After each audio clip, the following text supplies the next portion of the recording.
ಸ್ನೇಹಿತರೆ ನಮಸ್ಕಾರ. ಪರಿಚಯ ಚಾನಲ್ನ 3ನೇ ಕಂತಿಗೆ ನಿಮಗೆ ಸ್ವಾಗತ. ಇವತ್ತು ನಾನು ನಿಮಗೆ ಒಂದು ತುಂಬ ಉಪಯುಕ್ತವಾದಂತಹ ಪುಸ್ತಕವನ್ನು ಪರಿಚಯ ಮಾಡಿಸ್ತಾ ಇದ್ದೀನಿ. ಆ ಪುಸ್ತಕದ ಹೆಸರು ವರ್ಡ್ ಪವರ್ ಮೇಡ್ ಈಸಿ. ಇದನ್ನು ಬರೆದಿರೋ ಅಂಥವರು ನಾರ್ಮನ್ ಲೆವಿಸ್ ಅನ್ನುವಂತಹ ಅಮೆರಿಕದ ಲೇಖಕ. ಇಂಗ್ಲೀಷ್ ಭಾಷೆ ಅನ್ನುವಂಥದ್ದು ಯಾರಿಗೆಲ್ಲ ಕಷ್ಟ ಆಗಿದೆ ಅಂತ ಕೇಳಿದರೆ ಅದರಲ್ಲಿ ತುಂಬ ಜನ ಕೈ ಎತ್ತುತ್ತಾರೆ. ಎಲ್ಲರೂ ಕೂಡ ಕಬ್ಬಿಣದ ಕಡಲೆ ಅಂತ ಹೇಳಿಬಿಟ್ಟು ಅದನ್ನು ಬ್ರ್ಯಾಂಡ್ ಮಾಡಿ ಕೂಡ ಕೂರಿಸಿದ್ದಾರೆ. ಅದು ಕೂಡ ನಮ್ಮಂತೆ, ನಮ್ಮ ಕನ್ನಡದಂತೆ ಇನ್ನೊಂದು ಭಾಷೆ ಅಂತ ಹೇಳಿಬಿಟ್ಟು ನಾವು ಯಾರೂ ಭಾವಿಸೋದಿಲ್ಲ. ಹಾಗಾದರೆ ಇದನ್ನು ಕಬ್ಬಿಣದ ಕಡಲೆಯನ್ನಾಗಿ ಮಾಡಿರೋದ್ರಲ್ಲಿ ನಮ್ಮದಲ್ಲದೆ ಇರೋವಂತಹ ಒಂದು ವ್ಯಾಕರಣ ಆಗ್ಬೋದು, ಅದರಲ್ಲಿರುವಂತಹ ಅಗಾಧ ಪ್ರಮಾಣದ ಪದ ಸಂಪತ್ತಾಗ್ಬೋದು, ಈ ಎಲ್ಲವೂ ಕೂಡ ಅದನ್ನು ಕಬ್ಬಿಣದ ಕಡಲೆ ಮಾಡೋದಕ್ಕೆ ತಮ್ಮ ಕಾಣಿಕೆಯನ್ನು ನೀಡೇ ಇದ್ದಾವೆ. ನೀವು ಸುಮ್ಮನೆ ಗೂಗಲ್ ಮಾಡಿ ನೋಡಿದ್ರೂ ಗೊತ್ತಾಗುತ್ತೆ. ಇಂಗ್ಲೀಷ್ನಲ್ಲಿ ಎಷ್ಟು ಪದ ಇದ್ದಾವೆ ಅಂತ ಹುಡುಕಿದರೆ 1,71,476 ಪದಗಳಿದೆ ಅಂತ ಹೇಳ್ಬಿಟ್ಟು ಆಕ್ಸ್ಫರ್ಡ್ ಇಂಗ್ಲೀಷ್ ಡಿಕ್ಷನರಿ ಹೇಳುತ್ತೆ. ಅದರಲ್ಲಿ 47,156 ಪದಗಳನ್ನು ಹಳೆ ಇಂಗ್ಲೀಷ್ ಅಂತ ಹೇಳ್ಬಿಟ್ಟು ಕೈಬಿಟ್ಟಿರೋದು ಉಂಟಂತೆ. ಅಂದರೆ ಎಲ್ಲ ಪದಗಳನ್ನು ಒಟ್ಟು ಸೇರಿಸಿದರೆ ಒಟ್ಟು 2,73,000 ಪದಗಳಿದ್ದಾವೆ ಇಂಗ್ಲೀಷ್ನಲ್ಲಿ. ಹಾಗಾದರೆ ನಾವು ನಮ್ಮ ವೊಕ್ಯಾಬ್ಯುಲರಿನ ಅಂತಂದರೆ ನಮ್ಮ ಪದ ಸಂಪತ್ತನ್ನು ಹೆಚ್ಚು ಮಾಡ್ಕೊಳ್ಳೋದು ಹೇಗೆ ಅಂತ ಅಂದರೆ ನಾವು ಪದಗಳನ್ನು ಬಳಸ್ತಾ ಹೋಗಬೇಕು, ಟಿ ವಿ ನೋಡಬೇಕು, ನ್ಯೂಸ್ ಪೇಪರ್ ನೋಡಬೇಕು, ಡಿಕ್ಷನರಿನ ಬಳಸಬೇಕು, ಹೀಗೆಲ್ಲ ಹೇಳೋದನ್ನು ನಾವು ಕೇಳ್ತೀವಿ. ಆದರೆ ಈ ಅದ್ಭುತವಾಗಿರುವಂಥ ಪುಸ್ತಕ ನಾನು 1997ರಲ್ಲಿ ಈ ಪುಸ್ತಕವನ್ನು ಬಳಸಿದೆ. ನಾನು ಓದಿದೆ ಅಂತ ಹೇಳ್ತಾ ಇಲ್ಲ, ಬಳಸಿದೆ. ಯಾಕೆ ಅಂತಂದರೆ ಇದು ಓದೋವಂಥ ಪುಸ್ತಕ ಅಲ್ಲ, ಇದು ಬಳಸೋ ಅಂಥ ಪುಸ್ತಕ.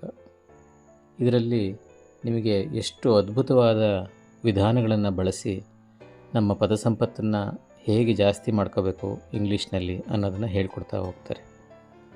ಅದು ಎಷ್ಟು ಖುಷಿ ಕೊಡುತ್ತೆ ಅಂತ ಅಂದರೆ, ನೀವು ಬಹುತೇಕ 2 ತಿಂಗಳು ಕಳೆದರೆ, ಒಂದೊಂದು ದಿನ ನೀವು 1 ಗಂಟೆ ಕಳೆದರೂ ಕೂಡ 2 ತಿಂಗಳಲ್ಲಿ ನಿಮ್ಮ ವೊಕ್ಯಾಬ್ಯುಲರಿ ಎಷ್ಟು ಜಾಸ್ತಿ ಆಗುತ್ತೆ ಅಂತ ಅಂದರೆ, ನೀವು ಯಾವತ್ತೂ ನೋಡಿಲ್ಲದೆ ಇರೋವಂತಹ, ಯಾವತ್ತೂ ಕೇಳಿಲ್ಲದೆ ಇರೋವಂತಹ ಒಂದು ಹೊಸ ಪದವನ್ನು ನೋಡಿ ಈ ಪದದ ಅರ್ಥ ಇದಿರ್ಬೋದು ಅಂತ ಹೇಳ್ಬಿಟ್ಟು ಊಹೆ ಮಾಡೋದಕ್ಕೆ ಶುರು ಮಾಡ್ತೀರ. ನನಗೂ ಕೂಡ ಆ ಕಾಲದಲ್ಲಿ ಇದೇ ರೀತಿ ಆಗಿದ್ದಂಥದ್ದು. ಈ ಪುಸ್ತಕವನ್ನು ಓದಿದ ಮೇಲೆ ಹೊಸ ಪುಸ್ತಕವನ್ನು ಬಳಸಿ ನಾನು ಪದಗಳನ್ನು ಕಲಿತಾ ಇದ್ದೀನಿ ಅಂತ ಅನ್ನಿಸ್ಲೇ ಇಲ್ಲ. ಒಬ್ಬ ಸ್ನೇಹಿತ ನನಗೆ ಈ ಪದಗಳನ್ನೆಲ್ಲ ಹೇಳ್ಕೊಡ್ತಾ ಇದ್ದಾನೆ ಅಂತ ಅನ್ನಿಸ್ತು. ಈ ಪುಸ್ತಕದ ಇನ್ನೊಂದು ಮಜಾ ಏನಂತ ಅಂದರೆ, ನೀವು ಒಂದು ಸಾರಿ ಈ ಪುಸ್ತಕವನ್ನು ಇಟ್ಕೊಂಡು ವರ್ಕ್ ಮಾಡಿದ್ರಿ ಅಂತ ಅಂದರೆ ನಿಮ್ಮ ಜೀವನದಲ್ಲಿ ಅಲ್ಲಿ ಕಲಿಯುವಂಥ ಪದಗಳನ್ನು ನೀವು ಮರೆಯೋದೇ ಇಲ್ಲ.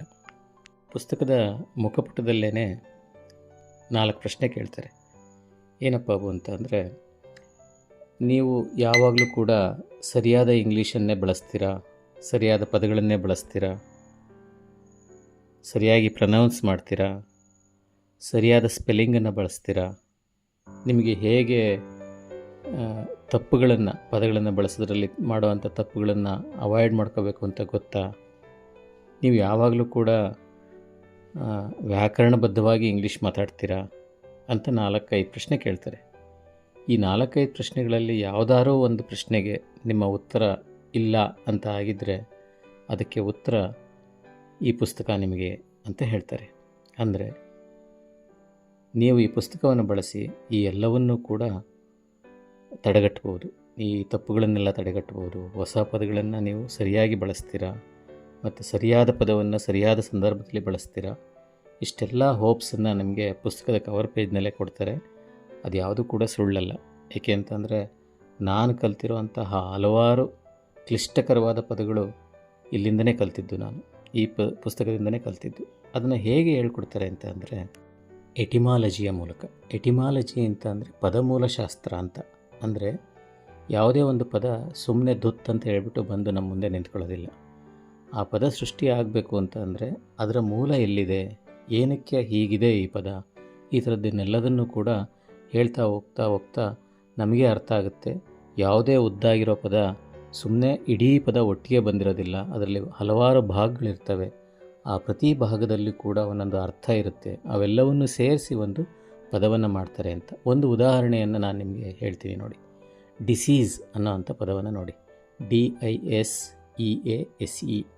ಅನ್ನೋಂಥ ಸ್ಪೆಲ್ಲಿಂಗ್ ಇರೋವಂಥದ್ದು. ಸೊ ಈ ಡಿಸೀಸ್ ಅಂತ ಅಂದರೆ ಎಲ್ಲರಿಗೂ ಗೊತ್ತು ಕಾಯಿಲೆ ಅಂತ. ಹಾಗಾದರೆ ಹೇಗೆ ಗೊತ್ತು ನಿಮಗೆ ಕಾಯಿಲೆ ಅಂತ? ನಾವೆಲ್ಲರೂ ಕೂಡ ಡಿಕ್ಷನರಿ ನೋಡಿದ್ದೀವಿ ಅಥವಾ ಯಾರಾದರೂ ಹೇಳೋದನ್ನು ಕೇಳಿದ್ದೀವಿ, ಅರ್ಥ ಮಾಡ್ಕೊಂಡಿದ್ದೀವಿ ಮತ್ತು ಜ್ಞಾಪಿಸ್ಕೊಂಡಿದ್ದೀವಿ. ಈ ಮೆಥಡ್ನಿಂದ ನಾವು ಡಿಸೀಸ್ ಅಂದರೆ ಕಾಯಿಲೆ ಅಂತ ಹೇಳ್ಬಿಟ್ಟು ತಿಳ್ಕೊಂಡಿದ್ದೀವಿ. ಆದರೆ ಈ ಪುಸ್ತಕ ಓದಿದ ಮೇಲೆ ನಿಮಗೆ ಗೊತ್ತಾಗುತ್ತೆ ಡಿಸೀಸ್ ಅನ್ನೋವಂಥದ್ದು ಡಿಸ್ ಮತ್ತು ಈಸ್ ಅನ್ನೋವಂಥ ಎರಡು ಭಾಗಗಳಲ್ಲಿ ಇರೋವಂಥ ಒಂದು ಪದ ಅಂತ.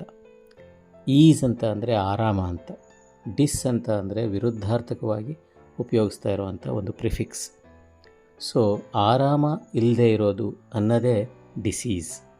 ಈಗ ಹೇಳಿ, ನೀವು ನಿಮ್ಮ ಜೀವನದಲ್ಲಿ ಇನ್ನು ಈ ಡಿಸೀಸ್ ಅನ್ನೋ ಪದದ ಸ್ಪೆಲ್ಲಿಂಗನ್ನಾಗಲಿ, ಪ್ರೊನೌನ್ಸಿಯೇಷನನ್ನಾಗಲಿ, ಮೀನಿಂಗನ್ನಾಗಲಿ ಮರೆಯೋದಕ್ಕೆ ಸಾಧ್ಯವೇ? ಮುಂದಿನ ವಿಡಿಯೋದಲ್ಲಿ ಈ ಪುಸ್ತಕದಲ್ಲಿ ಯಾವೆಲ್ಲ ಪದಗಳನ್ನು ಹೇಗೆಲ್ಲ ಕಲಿಸ್ತಾರೆ ಅನ್ನೋ ಅಂಥದ್ರ ಬಗ್ಗೆ ನಾನು ನಿಮಗೆ ಪರಿಚಯ ಮಾಡಿಸ್ತೀನಿ. ಎಲ್ರಿಗೂ ಒಳ್ಳೆಯದಾಗಲಿ. ನಮಸ್ಕಾರ.